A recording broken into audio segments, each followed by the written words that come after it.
ಪಿತನ ಸುತನ ಪರಿಶುದ್ಧಾತ್ಮನ ನಾಮದಲ್ಲಿ amen. Good morning ಎಲ್ಲರಿಗೂ ಸಹ.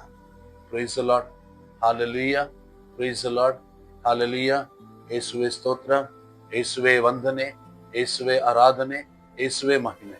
ಪರಿಶುದ್ಧಾತ್ಮರೇ ಸ್ತೋತ್ರ, ಪರಿಶುದ್ಧಾತ್ಮರೇ ವಂದನೆ, ಪರಿಶುದ್ಧಾತ್ಮರೇ ಮಹಿಮೆ, ಪರಿಶುದ್ಧಾತ್ಮರೇ ಸ್ತುತಿ. Hallelujah, hallelujah, hallelujah, hallelujah, hallelujah. ಸ್ವಾಮಿ ಯೇಸುವೆ, ನಾನು ನಿಮ್ಮನ್ನು ಪ್ರೀತಿಸುತ್ತೇನೆ. ಸ್ವಾಮಿ ಯೇಸುವೆ, ನಾನು ನಿಮ್ಮನ್ನು ಆರಾಧಿಸುತ್ತೇನೆ. ಸ್ವಾಮಿ ಯೇಸುವೆ, ನಾನು ನಿಮ್ಮನ್ನು ವಿಶ್ವಾಸಿಸುತ್ತೇನೆ. ಸ್ವಾಮಿ ಯೇಸುವೆ, ನಾನು ನಿಮ್ಮನ್ನು ಪ್ರೀತಿಸುತ್ತೇನೆ. ಸ್ವಾಮಿ ಯೇಸುವೆ, ನಾನು ನಿಮ್ಮನ್ನು ವಿಶ್ವಾಸಿಸುತ್ತೇನೆ. ಸ್ವಾಮಿ ಯೇಸುವೆ, ನಾನು ನಿಮ್ಮನ್ನು ಆರಾಧಿಸುತ್ತೇನೆ. Hallelujah, hallelujah. ಪವಿತ್ರಾತ್ಮರೇ ಸ್ತೋತ್ರ, ಪವಿತ್ರಾತ್ಮರೇ, ನಾನು ನಿಮ್ಮನ್ನು ಪ್ರೀತಿಸುತ್ತೇನೆ. ಪವಿತ್ರಾತ್ಮರೇ, ನೀವು ನನ್ನ ಸಹಾಯಕರಾಗಿರಿ. ಪವಿತ್ರಾತ್ಮರೇ, ನೀವು ನನ್ನ ಕುಟುಂಬದ ಸಹಾಯಕರಾಗಿರಿ.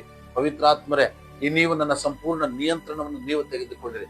ನೀವು ನನ್ನೊಂದಿಗೆ, ನನ್ನ ಮಾತುಗಳೊಂದಿಗೆ ನೀವಿರುವುದಕ್ಕಾಗಿ ಸ್ತೋತ್ರ. ನಾನು ಆಡುವ ಪ್ರತಿಯೊಂದು ಮಾತು ಪವಿತ್ರಾತ್ಮರೇ ನಿಮ್ಮಿಂದ ಪ್ರೇರಿತವಾಗುವಂತೆ ನೀವು ಮಾಡಿದ್ದಕ್ಕಾಗಿ ನಿಮಗೆ ಸ್ತೋತ್ರಪ್ಪ. Praise the Lord, hallelujah, hallelujah, hallelujah. Praise the Lord, praise the Lord, praise the Lord. Yesu ಕ್ರಿಸ್ತರಲ್ಲಿ ನನ್ನ ಪ್ರೀತಿಯ ಸಹೋದರ ಸಹೋದರರೇ, ಎಮ್ಮಾವುಸ್ ಪ್ರಾರ್ಥನಾ ತಂಡದಿಂದ ಮಾಡಲ್ಪಡ್ತಾ ಇರುವಂತಹ ಈ ಪ್ರಾರ್ಥನಾ ಸರಣಿಗೆ ನಿಮಗೆ ಆತ್ಮೀಯವಾದ ಸ್ವಾಗತವನ್ನು ನಾನು ಬಯಸ್ತಾ ಇದ್ದೇನೆ.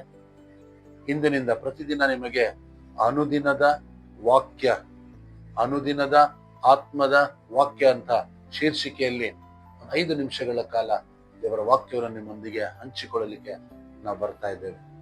ತಂದೆಯಾದ ದೇವರು ನಿಮ್ಮನ್ನು, ನಿಮ್ಮ ಕುಟುಂಬವನ್ನು ಹೇರಳವಾಗಿ ಆಶೀರ್ವದಿಸಲಿ ಅಂತೇಳಿ ಈ ದಿನ, ಪ್ರತಿಯೊಂದು ದಿನ ನೀವು ಕೇಳುವಂತಹ ವಾಕ್ಯಗಳು ನಿಮ್ಮ ಜೀವನದಲ್ಲಿ ಫಲದಾಯಕವಾಗಲಿ. ಆ ವಾಕ್ಯಗಳು ನಿಮ್ಮ ಜೀವನದಲ್ಲಿ ಬಿಡುಗಡೆಯನ್ನ ತರುವಂತಾಗಲಿ ಅಂತೇಳಿ ನಾವು ಪ್ರಾರ್ಥಿಸಲಿಕ್ಕೆ ಹೋಗ್ತಾ ಇದ್ದೇವೆ.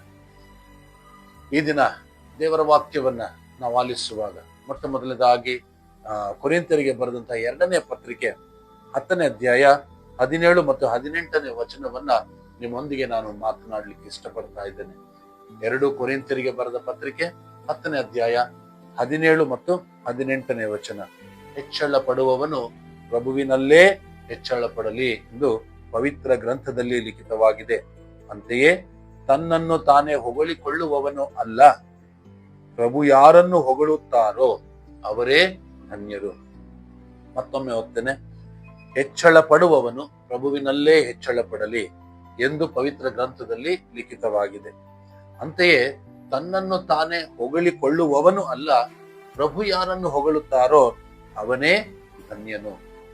ಯೇಸು ಕ್ರಿಸ್ತರಲ್ಲಿ ನನ್ನ ಪ್ರೀತಿಯ ಸಹೋದರ ಸಹೋದರರೇ, ಇವತ್ತು ನಾವು ವಿಶೇಷವಾಗಿ ಕುಟುಂಬಗಳಿಗಾಗಿ ಈ ಪ್ರಾರ್ಥನೆಯನ್ನ ಸಮರ್ಪಿಸಿ ಪ್ರಾರ್ಥಿಸುವಾಗ ವಾಕ್ಯ ಯಾಕೆ ಈ ರೀತಿ ಹೇಳ್ತಾ ಇದೆ? ವಾಕ್ಯ ಏನು ಹೇಳ್ತಾ ಇದೆ?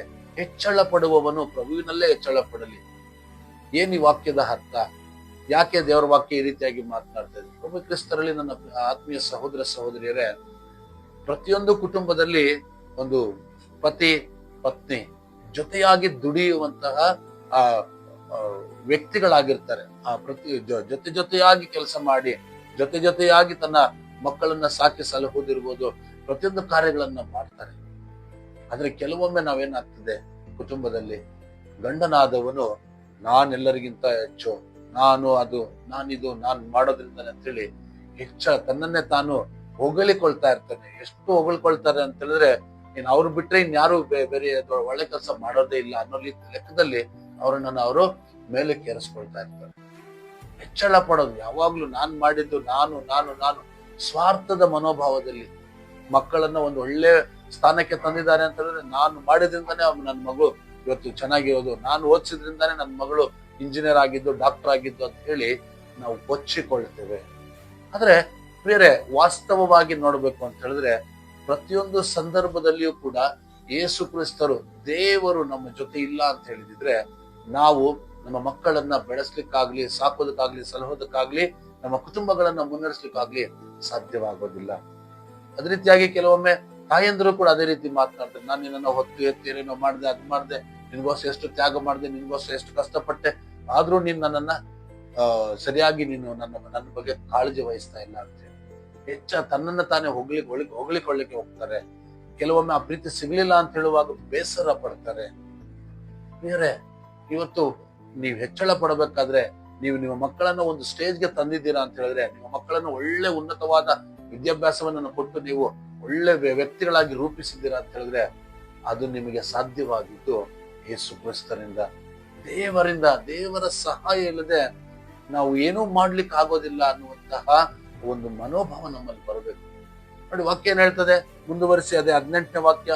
ಪ್ರಭು ಯಾರನ್ನ ಹೊಗಳ್ತಾರ ಅವ್ರಿಗೆ ತನ್ನನ್ನ ತಾನೇ ಹೊಗಳಿಕೊಂಡು, ನಾನ್ ಮಾಡಿದಂತ ನನ್ನ ಬೆನ್ನನ್ನು ನಾನೇ ತಟ್ಟಿಕೊಂಡ್ರೆ ಅದ್ ಯಾವ್ದೇ ದೊಡ್ಡ ಕೆಲಸ ಅಲ್ಲ. ಅವರು ಧನ್ಯರಲ್ಲ, ಬದಲಿಗೆ ಪ್ರಭು ಯಾರನ್ನ ಮೆಚ್ಚುತ್ತಾರೆ ಅವರು ಧನ್ಯರು.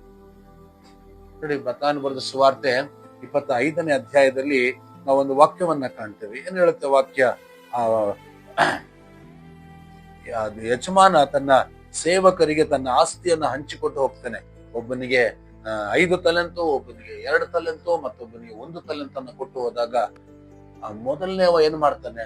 ತನಗೆ ಬಂದಂತ ತಲೆಂತನ್ನ 5 ತೆಗೆದು 10 ಮಾಡಿ ದೇವರ ಮುಂದೆ, ಆ ರಾಜನ ಮುಂದೆ ತೆಗೆದುಕೊಂಡು ಬಂದಾಗ ಆ ರಾಜ ಹೇಳ್ತಾನೆ, ಬಲ ನೆಚ್ಚಿನ ಸೇವಕ, ನೀನು ಪ್ರಾಮಾಣಿಕ.